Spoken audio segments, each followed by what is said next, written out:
Pois vem dias, diz o Senhor, em que firmarei uma nova aliança, uma aliança com a casa de Israel e com a casa de Judá. Mas a aliança não é conforme a aliança que fiz com seus pais no dia em que os tirei pelas mãos para o tirar da terra do Egito, porquanto eles anularam a minha aliança, não obstando eu os de haver desposado, diz o Senhor. Porque esta aliança que afirmarei com a casa de Israel depois daqueles dias, diz o Senhor, na mente e imprimirei nas tábuas do coração. Isto porque as leis de Deus estavam expresso em uma pedra fora do homem. Então o profeta já estava preparando o povo para dizer, para que o povo tivesse consciência que o plano perfeito de Deus era, em vez das leis estar fora do homem, estar dentro do homem. Portanto, o Senhor Jesus foi o primeiro homem em que teve essa consciência de que a consciência de ser Deus, onde está todas as leis de Deus, é para estar na consciência do homem.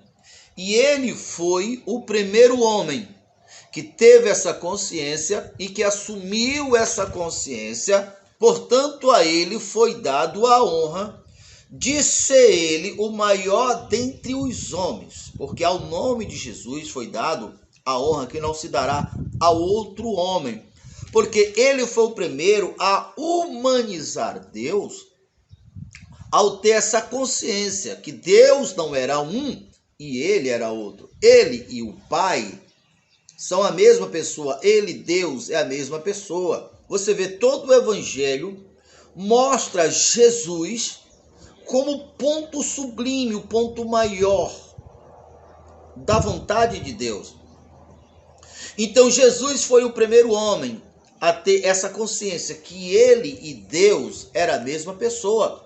Por isso ele disse várias e várias vezes, inclusive para o discípulo, vocês vê a mim, vê ao Pai. Vocês não podem chegar até o Pai, mas pode chegar até a mim. E ao chegar até a mim, vocês chegarão ao Pai, porque eu e o Pai somos a mesma pessoa. Quem vê a mim, vê ao Pai. Por isso que Jesus foi o primeiro Deus conosco, ou Emanuel.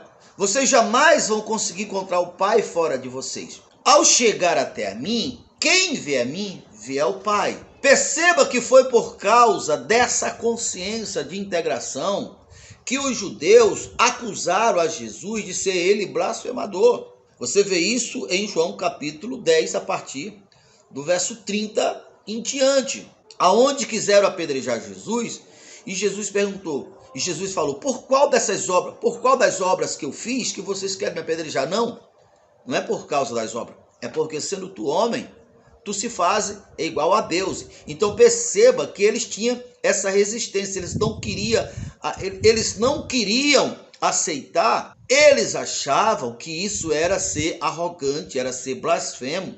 Essa ideia que Jesus trouxe, por isso a doutrina de Cristo, que é essa unificação, porque durante toda a sua trajetória, eles não ousavam nem sequer chamar o nome de Pai, porque para eles Deus era um ser muito separado deles, muito mais evoluído, muito distante. Então essa cultura enraizada na consciência deles, que foi exatamente por causa dessa consciência que eles estavam se desintegrando. O homem que foi feito à semelhança de Deus estava muito distante por causa dessa consciência de separação. Então, quando Jesus disse que ele e o Pai era um, eles disseram, você é um blasfemo, você deve morrer, porque os pecados mais graves, a penalidade era a morte. Por isso que eles queriam matar, por causa da religião. E ao fazer isso, os judeus se enquadraram exatamente na doutrina começada lá por Daniel. Lembra da imagem que uma pedra desceu de cima do monte e quebrou a imagem de Nabucodonosor? A imagem que representava a glória do homem separada de Deus, toda a conquista que o homem, todas as conquistas que o homem conquistou separado de Deus, estava ali, representada na imagem de Nabucodonosor, que era o rei da maior potência da sua época. Então a pedra desceu e quebrou aquela imagem desde os pés até a cabeça.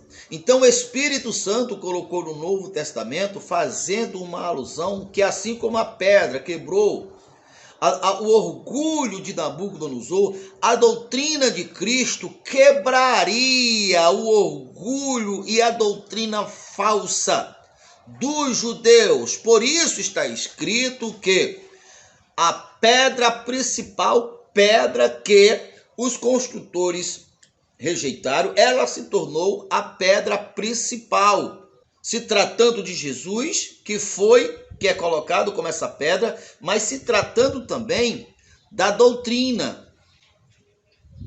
Porque essa doutrina de unificar Deus a si mesmo, ela é rejeitada. E ao ser rejeitada, ela se torna pedra de tropeço.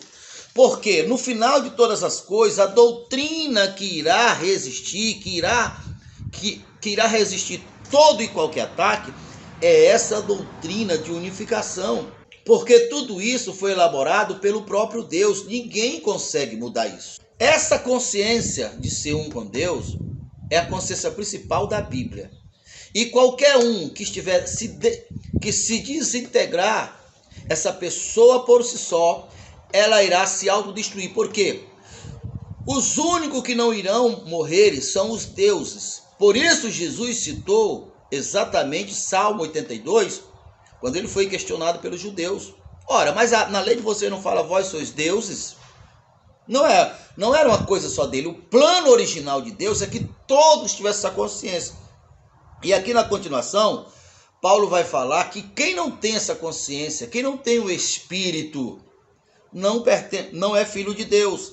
O verso 5, porque os que inclinam para a carne, nós poderia atualizar, os que têm consciência, os que buscam se aproximarem de Deus, os que são regidos pelas leis segundo a carne, as leis que o próprio Paulo está usando como cadeia, como a lei do pecado e da morte, as leis que pelas quais escravizava ele, porque a garantia da lei da carne é a morte. Mas a garantia dos que entendem no Espírito, Deus é Espírito, os verdadeiros adoradores adorarão o Pai em Espírito e em verdade. Ou seja, tendo essa consciência, Deus que é Espírito, Ele criou o homem, projetou o homem para expressar a Ele próprio. Por isso nós somos os seres que pensamos, que raciocinamos. Então quando você tem essa consciência, você se tornou um com o Pai, você não morrerá. Você tem paz, você é forte, você é poderoso. O contrário disso, como está escrito aqui, no verso 7, por quê? A garantia da carne, porque quem quer se justificar de outra maneira, quem quer se aproximar de Deus, quem quer se aproximar de Deus, quem quer servir a Deus de outra maneira, está assegurando ou garantindo a sua morte, porque a garantia da carne é contra Deus. Portanto, os que estão na carne não podem agradar a Deus. Vós, porém, não estáis na carne, mas no Espírito. Se de fato o Espírito de Deus habita em vós, vós sois templo e morada do Espírito Santo. E se alguém não tem o Espírito de Cristo, esse tal não é de Cristo. Mas se habita em vós o Espírito daquele que ressuscitou a Jesus dentre os mortos, esse mesmo que ressuscitou a Cristo, ressuscitará também os vossos corpos mortais por meio do seu Espírito que habita em vós. Que Espírito é esse? Consciência. Espírito é consciência. Nós devemos ter consciência de quem nós somos. E nós somos semelhante ao Pai. Não é uma ideia minha. É uma ideia de Deus, é uma ideia que está na Bíblia. Pensar diferente é se desintegrar, é se afastar de Deus. Não existe religião, humanamente falando, que aproxime o homem de Deus. A única doutrina que aproxima o homem de Deus é a doutrina de Cristo. E Cristo foi o primeiro homem a trazer essa consciência, que ele e o Pai eram a mesma pessoa. Filipe, até agora vocês não entenderam? Quem vê a mim, vê o Pai. Não se turbe os vossos corações. crede em Deus e crê em mim. Ou seja, crê em mim e crê em Deus, dá no mesmo. Vocês não conseguem chegar até Deus, mas conseguem chegar até mim. E ao chegar até a mim, vocês chegarem até a Deus. Essa é a doutrina de Cristo.